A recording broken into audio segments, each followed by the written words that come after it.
കേരളത്തിലെ കാലാവസ്ഥ വളരെ ഗൗരവമായി മാറിക്കൊണ്ട് അതിനനുസരിച്ച് വലിയ വ്യത്യാസങ്ങൾ വരുന്നു. ഇവിടെ നിരവധി രോഗങ്ങളാണ് വരുന്നത്. നിപ്പ കേരളത്തിൽ ശരിക്കും റിപ്പോർട്ട് ചെയ്തു. ഇന്ത്യയിൽ കേരളത്തിലാണ് ആദ്യം റിപ്പോർട്ട് ചെയ്യുന്നത്. അതുപോലെ തന്നെ നിരവധി രോഗങ്ങൾ, ഡെങ്കിപ്പനി, അഞ്ചാം പനി, എലിപ്പനി, അങ്ങനെ ധാരാളം പനിയുമായി ബന്ധപ്പെട്ടുള്ള വിഷയങ്ങൾ വരുന്നു. ഇപ്പോൾ അത് അടിയന്തര പ്രമേയം വന്നിരിക്കുന്നു നിയമസഭയിൽ. എന്താണ്? അമീബിക് മസ്തിഷ്ക ജ്വരം സംസ്ഥാനത്ത് കൂടുതൽ കയറി വരികയാണ്. നിയമസഭയിൽ അടിയന്തര പ്രമേയത്തിലെ അത് ചർച്ചയ്ക്ക് വന്നിട്ടുണ്ട്. ആരോഗ്യവകുപ്പിനെതിരെ രൂക്ഷ വിമർശനമായിട്ടാണ് പ്രതിപക്ഷ MLA-മാരെല്ലാം ശംസുദ്ദീൻ അടക്കമുള്ള ആളുകൾ വന്നിരിക്കുന്നത്.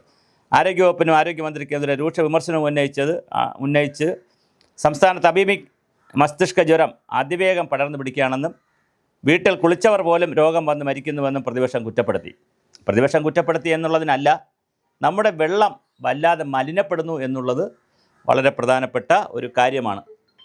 അപ്പോൾ തീർച്ചയായിട്ടും ഇന്ത്യയിൽ വളരെ വലിയ രീതിയിൽ കാലാവസ്ഥ മാറ്റം വരുമ്പോൾ അതിൽ കേരളത്തിലും വലിയ മാറ്റമാണ് ഉണ്ടാകുന്നത്. അത് രോഗം പ്രതിരോധിക്കുന്നതിൽ ആരോഗ്യവകുപ്പിന് കഴിഞ്ഞിട്ടില്ല എന്ന് പറഞ്ഞു. ആരോഗ്യവകുപ്പിന് മാത്രം കൊണ്ട് കഴിയുന്നൊരു വിഷയമല്ല, ഒരു വകുപ്പ് മാത്രം വിചാരിച്ചുകൊണ്ട് കഴിയുന്ന വിഷയമല്ല. പക്ഷേ ആരോഗ്യവകുപ്പ് ഇരുട്ടിൽ തപ്പുകയാണെന്നും ശംസുദ്ദീൻ വിമർശിച്ചു. മരണനിരക്ക് കുറവാണെന്ന് പറഞ്ഞ് നിൽക്കുകയാണ് സർക്കാർ. ആരോഗ്യവകുപ്പ് മരണനിരക്ക് പൂഴ്ത്തി വയ്ക്കുകയാണെന്നൊക്കെയാണ് പറയുന്നത്. അപ്പോൾ പക്ഷേ മരണനിരക്ക് പൂഴ്ത്തി വയ്ക്കാനൊന്നും പറ്റത്തില്ല. കാരണം സ്വാഭാവികമായിട്ടിത് പത്രത്തിലൊക്കെ ധാരാളം വാർത്തകൾ വരികയാണ്. മാധ്യമങ്ങൾ ഉന്നയിച്ചപ്പോഴാണ് പ്രതിപക്ഷം യഥാർത്ഥ കണക്ക് മറച്ചു വെച്ച് മേനി നടിക്കുകയാണ് എന്നുള്ള കേരളത്തെക്കുറിച്ചുള്ള കുറ്റവും പറഞ്ഞ് മരണനിരക്ക് കുറവാണെന്ന് പറയുന്നത്. എന്നാൽ രോഗവ്യാപനം തടയാനാവുന്നില്ല, നമ്പർ 1 കേരളം എന്ന് പറയുന്നതിൽ യാതൊരു അർത്ഥവുമില്ല. ഇത്തരത്തിലുള്ള പനിയും മസ്തിഷ്ക ജ്വരവും ഒക്കെ ധാരാളമായി വരുന്നു എന്നാണ് അറിയുന്നത്. തീർച്ചയായിട്ടും അസുഖങ്ങൾ ധാരാളം വരുന്നു എന്നുള്ളത്, രോഗികളുടെ എണ്ണം കൂടുന്നു എന്നുള്ളതും, ഹോസ്പിറ്റലുകളിൽ ഇൻപേഷ്യൻറ്റിൻ്റെ ഔട്ട് പേഷ്യൻറ്റിൻ്റെയൊക്കെ എണ്ണം കൂടുന്നു എന്നുള്ളത് യാഥാർത്ഥ്യമാണ്. അപ്പോൾ നമ്മുടെ ഇവിടുത്തെ പുഴകളും നദികളും തോടുകളും എല്ലാം വളരെ മലിനമാണ്. കരഭാഗം മലിനമാണ്. അതിഗൗരവമായ മാലിന്യ സംസ്കരണത്തിൽ നമുക്ക് വലിയ അശാസ്ത്രീയതയുണ്ട്.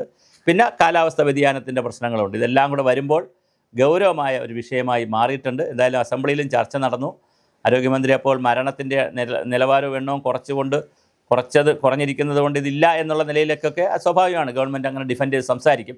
പക്ഷേ അങ്ങനെയൊക്കെ പറയുമ്പോഴും ഇത് ഒരുപാട് കേസുകൾ സംസ്ഥാനത്ത് റിപ്പോർട്ട് ചെയ്ത് വരുന്നു. സ്വകാര്യ ആശുപത്രിയിലും സർക്കാർ ആശുപത്രികളിലും റിപ്പോർട്ട് ചെയ്ത് വരുന്നു എന്നുള്ളത് വളരെ പ്രധാനമാണ്. മസ്തിഷ്ക ജ്വരം ഈ ബാക്ടീരിയ ആയിട്ടൊക്കെ ബന്ധപ്പെടുത്തി വരുന്നതാണ്. അപ്പോൾ അത് വെള്ളവുമായി ചേർന്നിട്ട് വരുന്നതാണ്. കുളിക്കുന്ന വെള്ളത്തിൽ പോലും കോളിഫോം ബാക്ടീരിയയും ഇതിനനുകൂലമായ മറ്റ് ബാക്ടീരിയയൊക്കെ ഉണ്ടെന്നുള്ള പഠനങ്ങളൊക്കെ വന്നുകൊണ്ടിരിക്കുന്നു. തീർച്ചയായിട്ടും കിണർ വെള്ളം ധാരാളം കുടിക്കുന്നൊരു സമൂഹമാണ് നമ്മൾ. അപ്പോൾ ഇതിനൊക്കെ ഒരു പരിഹാരം ഉണ്ടാകേണ്ടിയിരിക്കുന്നു. വളരെ കൃത്യമായ ജലപരിസ്ഥിതി ശുചിത്വ പരിപാലന മാർഗങ്ങൾ എന്തൊക്കെയാണെന്ന് നമ്മൾ ചിന്തിക്കണം. അതിലൂടെ മാത്രമേ നമുക്കൊരു ശാശ്വതമായ പരിഹാരമുണ്ടാകാൻ കഴിയുകയുള്ളൂ.